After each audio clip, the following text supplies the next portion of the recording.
Fala pessoal, eu sou o Thiago Moreno e está começando mais uma edição do semanamotor1.com Brasil. E o primeiro destaque vai para a apresentação dos novos Fiat Grizzly e Grizzly Fastback, já antecipando o futuro para os carros da marca aqui no Brasil. A revelação dos novos Fiat Grizzly e Grizzly Fastback foi feita durante o 127º aniversário da Fiat lá na Europa. O nome Grizzly veio de uma adaptação de um nome de urso, continuando aí o tema que a gente já vê no Grande Panda. Para o mercado europeu foi revelado um SUV de 5 lugares mais convencional e um Fastback. Por isso a gente aposta que esse Grizzly Fastback é a nova geração do SUV Fiat Fastback brasileiro. Já o SUV de 5 lugares fica um pouco mais complicado. Tudo indica que ele vai ser o futuro do Pulse, porém ele é bem comprido, ele tem um porte quase de um Jeep Compass já, podendo aí ter uma possibilidade de uma terceira fileira de bancos e sendo o prometido SUV de 7 lugares da marca. Mas falando do visual, tá aí bem parrudo, bem quadrado, cheio de pixels como no Grande Panda, porém com uma proposta maior e mais refinada. O Grizzly convencional vai ter 4,40 metros de comprimento, enquanto o Fastback chega a 4,5 metros, tendo aí um porta-mala de 600 litros. Por dentro a gente vê algumas inspirações no Grande Panda, porém tudo mais refinado e, claro, com o interior com menos cores. Para o mercado europeu, essa dupla vai chegar com opções de motores eletrificados. A base da linha vai ter um motor a gasolina com 100 cavalos e câmbio manual, enquanto uma versão eletrificada vai entregar 143 cavalos, e a terceira opção vai ser totalmente elétrica, com 113 cavalos e baterias de 44 ou 54 kWh, dependendo da configuração. E onde que entra o Brasil nessa história toda, né? A gente ainda não tem confirmação sobre a chegada desses dois carros por aqui, porém a gente aposta numa chegada até 2030. Até porque o Grande Panda nacional, que vai se chamar Argo X, vai chegar ainda em 2026. E vale lembrar, lá no Salão do Automóvel de 2025, a Fiat prometeu um carro novo por ano até 2030. E chegando por aqui, esses dois novos SUVs não devem seguir a mecânica do europeu. Provavelmente vão manter o motor 1.0 T200, que é o Flex 3 cilindros, ou 1.3 T270, que é o 4 cilindros. De eletrificação, a gente pode esperar pelo menos aquela arquitetura de 12 volts do Fastback Hybrid já disponível hoje. Depois de alguns flagras e também da revelação das primeiras imagens oficiais, a Renault finalmente confirmou uma data de lançamento para Niagara no Brasil. Sem muito segredo, a data vai ser 10 de setembro de 2026. É a mesma data na qual a picape vai ser apresentada para o mercado argentino também, lembrando que essa picape intermediária vai ser fabricada por lá. A gente não tem muitas informações técnicas oficiais da Renault Niagara, mas a gente sabe que quando ela chegar, vai competir aí com o Fiat Toro, Volkswagen Toucan, e também com a BYD Mako. Mesmo que a gente ainda não tenha muitas informações, a gente sabe que a Renault Niagara vai usar a base do SUV Boreal. Então, provavelmente vai usar o mesmo motor 1.3 turbo com um câmbio automático de dupla embreagem e 6 marchas. No porte, a Niagara deve ter perto de 5 metros de comprimento e 3 de entre-eixos, sendo que visualmente ela deve ficar bem próxima ao conceito que já foi apresentado anteriormente. Como o motorista brasileiro não tem paz, o governo aprovou o aumento do teor de etanol na gasolina, mais um problema aí para você ter que lidar. Depois de alguns dias de discussão, o Conselho Nacional de Política Energética, o CNPE, aprovou esse aumento do teor de etanol anidro na gasolina. A mistura passa dos atuais 30% para 32%. Segundo a entidade, os testes feitos não mostraram consequências graves para a utilização desse E32, que é a gasolina comum com 32% de etanol. A justificativa do CNPE vem da volatilidade do mercado de petróleo e combustíveis.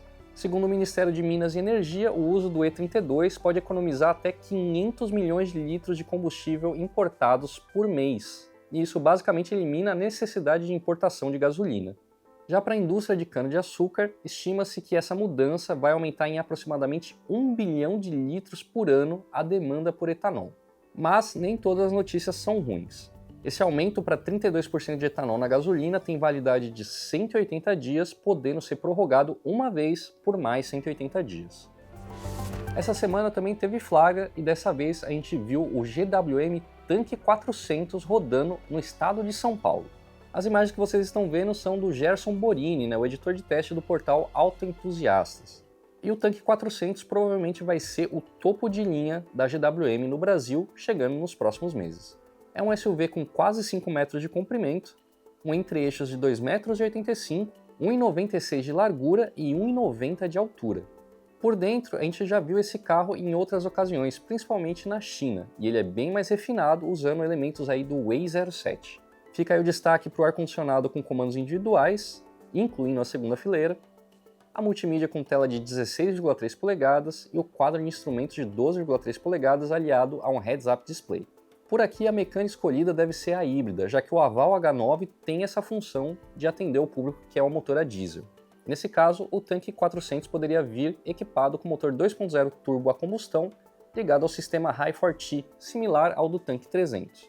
Só que aqui entregando 255 cavalos de potência, o conjunto híbrido vai contar ainda com 2 motores elétricos que entregam de forma combinada 163 cavalos e robustos 76,5 kg de torque. E o gerenciamento vai ficar por conta de um câmbio automático 9HAT, projetado aí especificamente para carros híbridos. Como ele vai ser um híbrido plug-in, a gente está apostando numa capacidade de rodar cerca de 100 km em modo totalmente elétrico, mas mantendo ainda uma tração 4x4 mecânica. Vale lembrar que o tanque 400 já estava no plano da GWM para o Brasil, porém, com a alta demanda do Aval H6 e outros modelos, esses planos mudaram um pouco. Então, não deve demorar tanto assim para o carro chegar ao mercado brasileiro. Voltando ao mercado europeu, a Volkswagen apresentou o ID. Cross, que vai ser o irmão elétrico do T-Cross europeu e também pode adiantar um pouco do visual da próxima geração do T-Cross nacional. Os nossos colegas no Motor1 Alemanha viram de perto esse carro e notaram uma coisa bem importante: o preço, 28 mil euros, que dá cerca de 162 mil reais. Ou seja, a Volkswagen está de olho no avanço dos carros chineses por lá e lançou um SUV compacto com um preço razoável. O design ainda lembra um pouquinho do T-Cross, só que um pouco mais suavizado para melhorar a aerodinâmica e ainda mantém o Volkswagen no centro da grade, ligado aí por uma barra cromada e iluminada. Nas medidas, o ID. Cross tem 4,15 metros de comprimento, 1,79 de largura, 1,58 de altura e 2,60 de entre-eixos. Por dentro, o interior tem uma cabine muito parecida com a ID. Polo, incluindo os novos botões físicos, já que a Volkswagen falou que precisava voltar a essa solução, já que colocar tudo na tela deixava as coisas confusas.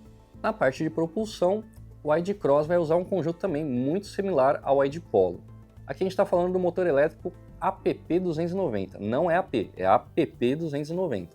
Nas versões de entrada, a potência vai ser de 116 cavalos, e o comprador ainda vai poder escolher versões com 135 ou até 210 cavalos.